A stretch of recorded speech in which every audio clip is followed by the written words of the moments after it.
दृढ़ता की कमी ये हो जाती है, जो चलते फिरते हम अपने को चेक नहीं करते। रात्रि को चेक करना ये तो हमारा नियम पक्का होना ही चाहिए, लेकिन बाबा कहता है कि बीच बीच में भी चेक करो। और इस चेकिंग में कितना टाइम लगता है? मानो मैं कहती हूँ कि मैंने जो सुबह को संकल्प किया, उसी प्रमाण मेरा दृढ़ संकल्प है। दृढ़ होगा तो वो ही वृत्ति दृष्टि स्थिति हमारी होगी। अगर दृढ़ नहीं होगा तो थोड़ा, बाबा ने जैसे आज भी कहा ना, बीच बीच में अलबेलापन आ जाता है। ठीक तो है ना, कोई बुरा थोड़ी संकल्प आया या बुराई थोड़ी की, किसको दुख थोड़ी दिया, ठीक ही तो है, हो जाएगा ठीक। ऐसे अपने आप में ही अलबेलेपन के संकल्प जो आ जाते हैं, वो अलबेलापन ऑटोमेटिकली दृढ़ता को हल्का कर देता है। और कुछ नहीं होगा, कोई और संकल्प नहीं होगा, लेकिन क्या है, जो काम कर रहे हैं ना, उस काम में ही इतनी बुद्धि लग जाएंगी, जो बाबा, भले बाबा है हमारा, ये तो निश्चय है ही, लेकिन जो मैंने संकल्प किया जिस शक्ति के लिए, जिस स्थिति के लिए, वो थोड़ा मिक्स हो जाता है। इसीलिए बाबा कहता है कि दृढ़ता को लगातार रखो। जैसे सुबह के समय संकल्प हमने किया, तो उस समय तो दृढ़ संकल्प करते हैं, नहीं आज मैं करके ही दिखाएंगी बाबा को रिटर्न दे के ही दिखाएंगी।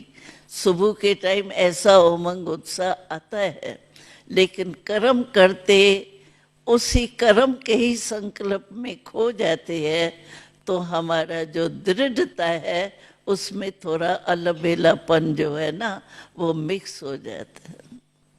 इसीलिए बाबा ने कहा कि बीच बीच में बस मेरा संकल्प जो किया, जो स्थिति मैंने आज अमृत वेले बाबा के आगे संकल्प लिया, वो मेरा है या नहीं, ढीला है या उसी प्रमाण चल रही है मेरी स्थिति, इसमें कितना टाइम लगता है। आप एक कमरे से समझो दूसरे कमरे में जाते हो, इतने टाइम में भी हम सोच सकते हैं कि मेरा जो संकल्प मैंने सुबह को लिया वो है या ढीला हो गया। कहने में हमारे को टाइम लगा, लेकिन सोचने में इतना भी टाइम नहीं लगता है। हम कह देते हैं हम बहुत बिजी रहते हैं ना, बहुत ऐसे होते हैं ना, लेकिन ये भी काम है ना। कहते हैं ना कि काम बहुत होता है ना, आज इतना काम था, मेरा सारी बुद्धि उसी में ही लगी हुई थी, तो ये काम नहीं है।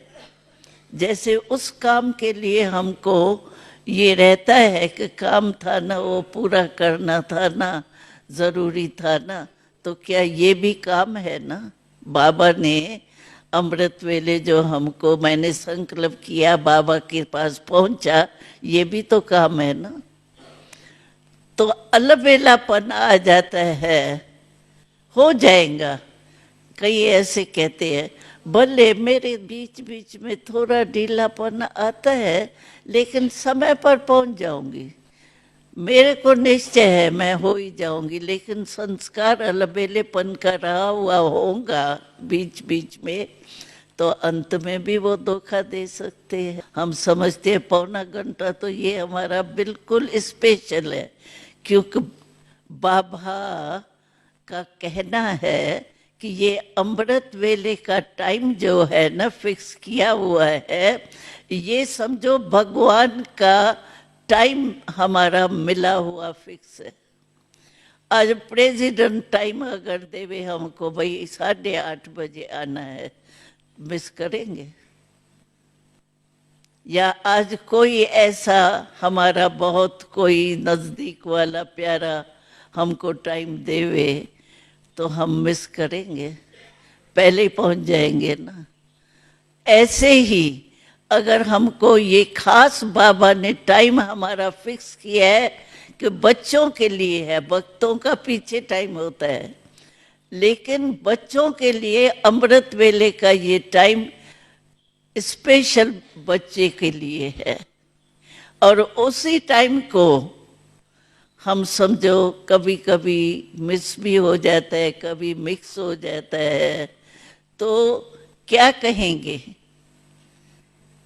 ये अच्छा तो नहीं लगता है ना, अगर पीछे होवे और याद आवे तो बहुत काल का जो होता है ना कोई भी अनुभव, वो खींचता जरूर है।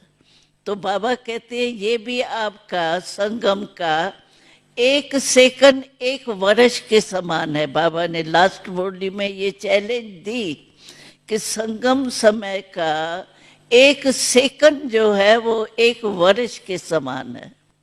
तो हम तो समझते ना 1 सेकंड ही तो हुआ, 1 मिनट।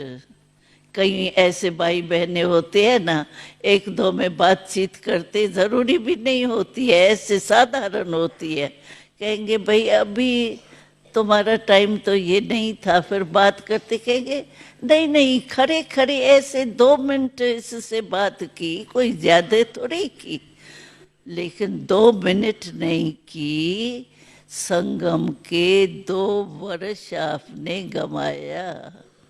इतना हमको अटेंशन रखना चाहिए। 2 मिनट 1 मिनट नहीं है, इसके महत्व को जानना चाहिए। तो इतना महत्व अगर हम जानेंगे ना, तो फिर हमारी स्मृति कभी भी नीचे ऊपर नहीं होगी।